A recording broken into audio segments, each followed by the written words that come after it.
dulu, sak langgam dulu. Diuntukkan untuk penganten. Oh, ngono ya, Mak. Sing saka ngawi ngateko nduk, ngateko sepatico. Yuk. Apik.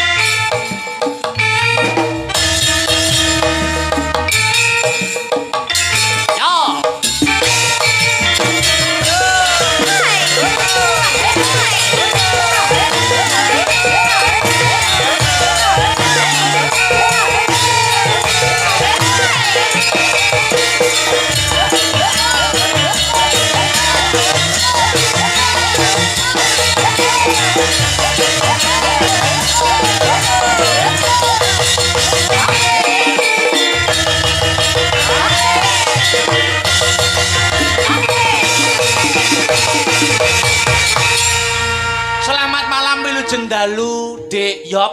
Yes, wilujeng dalu Mas Dala. Sadurunge Mbak Lucy nanti menyapa masyarakat, aku pengen panjenengan sak langgam dulu ya. Untuk pinanganten berdua. Ya, tapi sebelum nembang, ayo ajar omong, ajar kendel. Arepe ndongake apa kanggo penganten kekarune, wo. Nggih.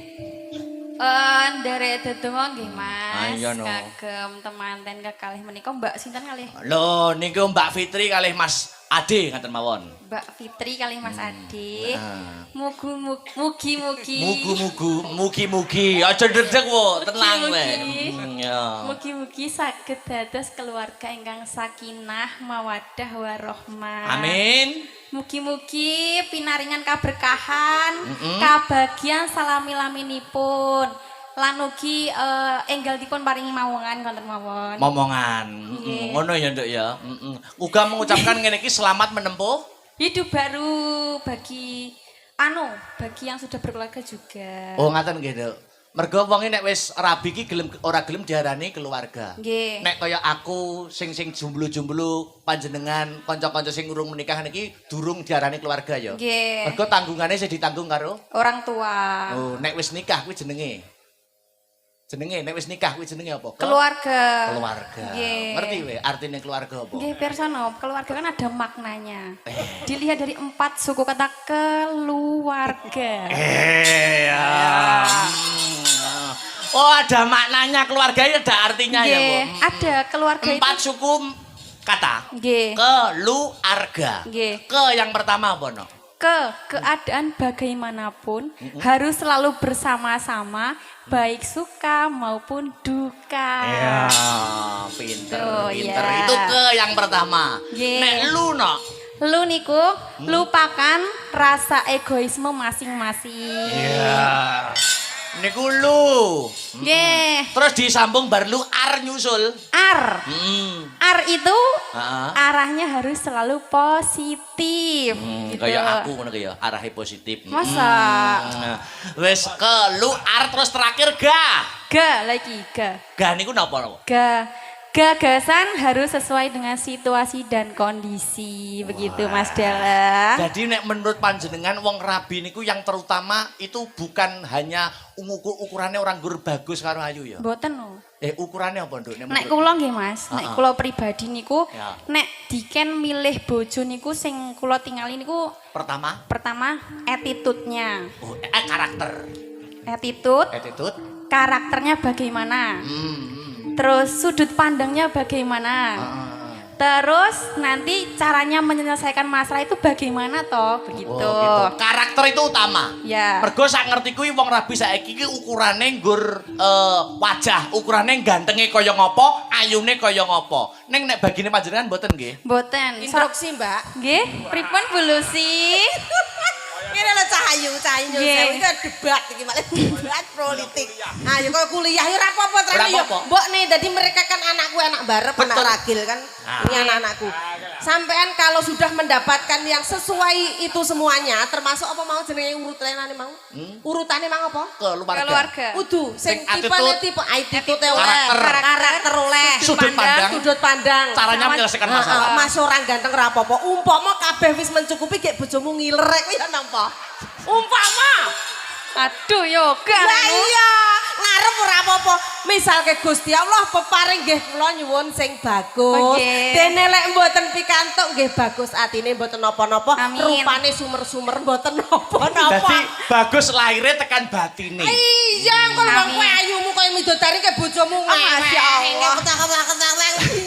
Saiki tak takoni, Bu. Nggih. Nek nggonmu desamu Ngawi kono, ngono kuwi apa ya usum wong rabi ngono ki ora nyawang rupa ngono ya apa ya usum? Usum. Dadi maksudnya ukurane nggur karakter napa ya nek ning desa? Ada Mas. Kalau tak cerita nggih. Cerita tentang Tapi cerita. tak cerita. Heeh. Nun sewu kula lenggah mriki pareng mboten. Ora apa-apa. Kene lungguhane wong ora apa rekan kerja piye? Tanggamu critakno. Ya, tak tampa sembah pangabektimu. Ya, Terus apa, Dang? Piye? Cerita tanggamu. Iya, sik. Piye tanggamu ngapa? Tanggamu piye? Kok rabi ukurane ora nggur rai. Ora ukurane ora nggur fisik. Piye tanggamu piye? Sik to, Mas. Heeh. Tiba iki rasane ngene iki ya lunggone ngguri dalang. So, Iya dong. Mas mak dek mak terata beh. Ituku moncrat. Lho kon muncrat bolak-balik mau pas dalang. Aku ngebuat permen lho ituku moncrat. Piye nduk rasane piye rasane? Sok ndero tok beh. Ya Allah. Ngono piye? Ya mergo lagi niki, Mbak, Aku cedak kula lagi niki. Ngono ya, aku mbiyen yo ngono ku yo. Aku zaman perawan ki cetok sapa-sapa yang ndredeg ngono. Kula niku riyen tau dicedhaki Mas Akbarne aku mah, Bu. Wong ngono, mergane apa alasane apa? Mergane wis ndebut Ayo. duwe pacar. Jadi ada semboyan itu, iki kelak diujan neh aku. Ora apa-apa, rias mawon. Ora apa-apa, terahno lek Denak Bari kudu duwe sinden sing mental-mental baja. Pejuang memang wis lek ora dihujat kita itu ora apa-apa latihan mental. Iki cerita sik, cerita. Tanggomu piye? Jare ukurane ora nggur. Piye? Tak cerita nggih. Tak rungokne ceritamu ya jare kaya apa? Kula kan gadah tangga. Tangga. Ya Pika duwe tangga terus. Tangga. Niku sak RT kalih kula. Sak RT. Sak lurung. Omahe cedhek nggonku, Mas. Heeh. Lah, niku gadah putra kalih. Oh, tanggamu duwe anak loro. Nggih, kalih. Jenenge sapa? Kembar. Sing setunggal niku jenenge Nini Anjarsari. Nini Anjarsari sing keloro sapa, Nduk? Jenenge sing nomor loro Nunu Anjarsari. Nini Anjarsari karo Nunu Anjarsari. Kuwi anake tanggamu. Nggih. Ah terus piye no? Lah sing ninike niku to. Napa niku wayu, putih, pinter. gede dhuwur, pinter. Wah, model wis gak apa jenenge ngalah-ngalahi model wis. Perfeksionis ya. Kaya awakmu ngono iki lho. Iya wis komplit. Terus bareng ngono? Nah, nomor kalih niku nunuke niku. Niku nunuke umireng. Bocahe lemundik. Ambune prengus. Kok kaya tahu kenal ta aku. Ninike pinter. Nggih. Ayu putih. Gede dhuwur. Nunuke ireng, Mas. Lah, niku sing dadi gumun kula niku. Gumunmu apa? Gumun niku kok janggre nek wong lanang teko, sing digoleki kok nunuke lho. Padahal ayu Nini, pinter Nini, putih Nini. Anggere nek wong lanang rono, sing digoleki nunuke, Mas. Lah kok nggih gumun, tapi ora apa-apa. Wong selera wong ki ora kudu sing kaya Nini ku mau. Aku umpama wong lanang kuwi sing umpama nunuk ku mang luwih cocok aku ya. Sik to. Mergo aku wis akrab karo Nuni. Sik aku ki gumon tenan. Wis jane ayune ayu Nini, pinter Nini, putih Nini. Anggere nek wong lanang rono sing digoleki nunuke. Lah iya. Sik. Piye, Mas? Kuwi jane nunuke enak apane? Lah, bareng Pak Ji. Mboten ngeten. Bareng kula selikidi, Bu. Selidiki. Oh iya, selidiki. Tibake nunuke kuwi nek tatone yo, Mas. Sik. Piye Mas ditato ngene to? Ditato. Oh, Nggih tenggulune niki tatone gambare anu. Gambare kembang. Gambare mboten. Kala jengking. Ula melet e, Bu. Wong edan aku. Tenan kuwi tak selidiki tenan. Oh, jadi dengan kesimpulan cerita itu, wongi ukurannya orang nggur ayu, putih, cantik, wong lanange nek sing goleki sing ireng barang ya enak ya. Nggih. Dadi wong wedoke aja nyawang gur saka baguse tok. Aja nek wong lanang aja nyawang wong wedok ya saka ayune tok, ning dari hati. Besok wae longgar ora? Longgar. Tak dolan nggonmu pengen roh nunuk aku. Jenengan kok ngerti nunuk kaget. Ora apa-apa, ireng ori tak doyan. Ya, mengadeg, Duk. Barang Mas Satya. Ya.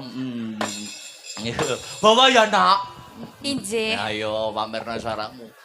Nah, bawa sih, di creaming dengan Mas Satya sak langgam sih, ku lagi Mbak Lucy. Wah, jan.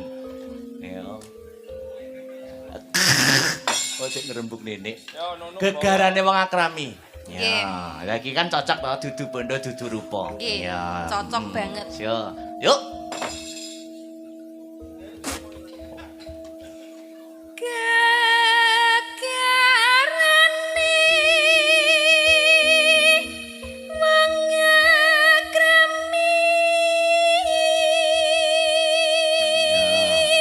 Terus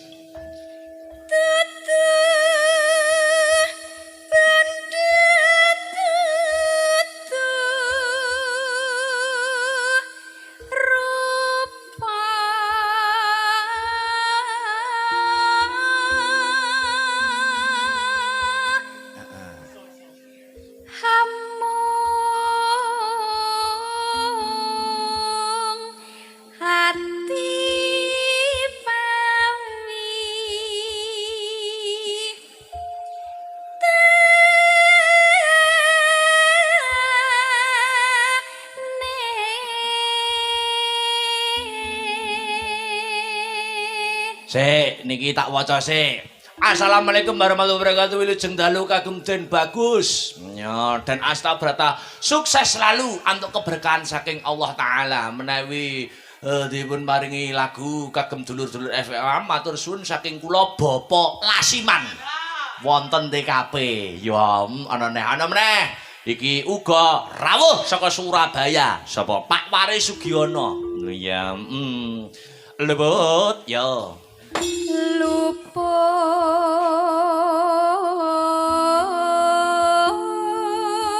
pisan kena pisan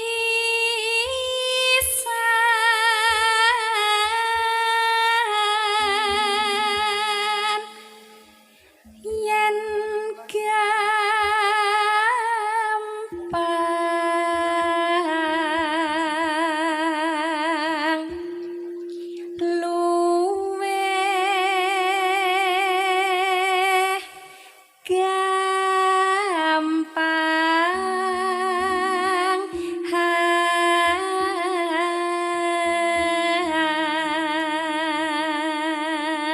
ana sing nyuwun meneh gubuk asmara saking Pak Sunardi. Ya, Pak Nardi Sombron. Ya, terus yen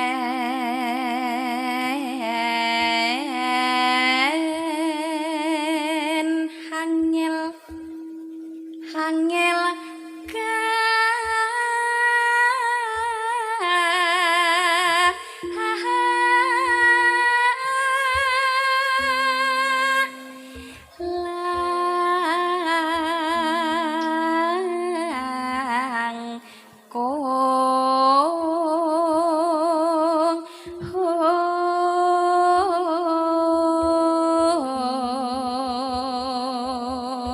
ndake tan kenoti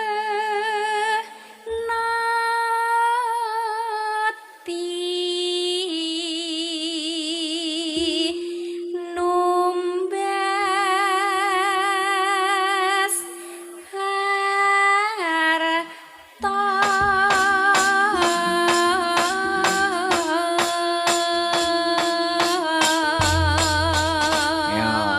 hati-hati ya.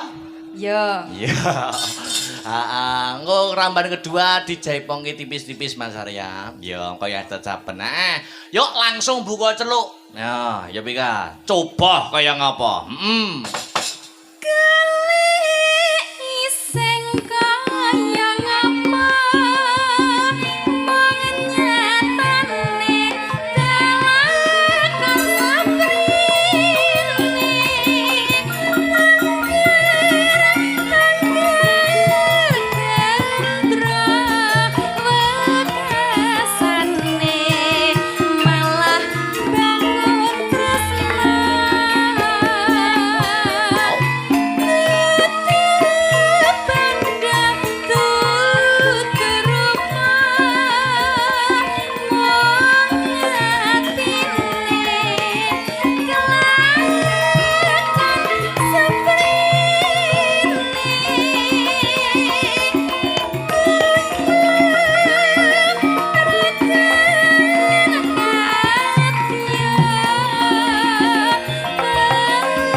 nggih katur para sutresna budaya pecinta wayang kulit yang memonitor lumantar channel YouTube Astabrata Media. Ya ngestokke dawuh. Lanjut ya Pika.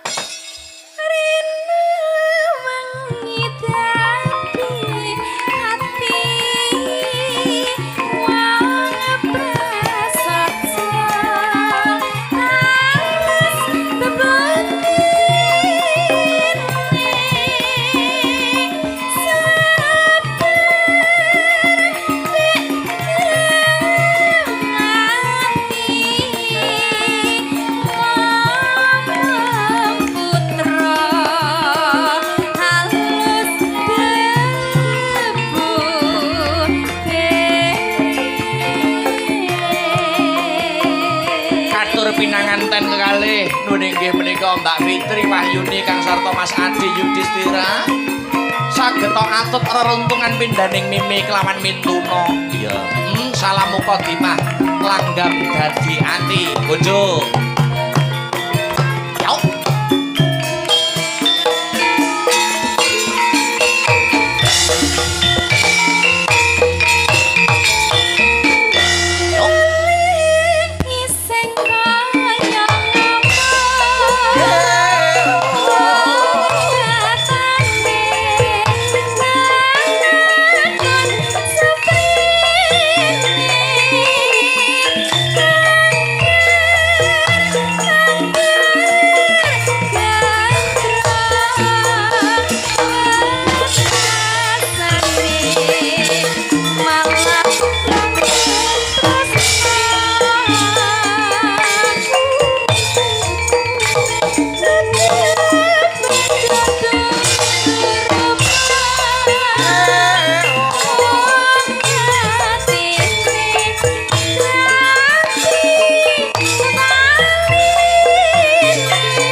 Laske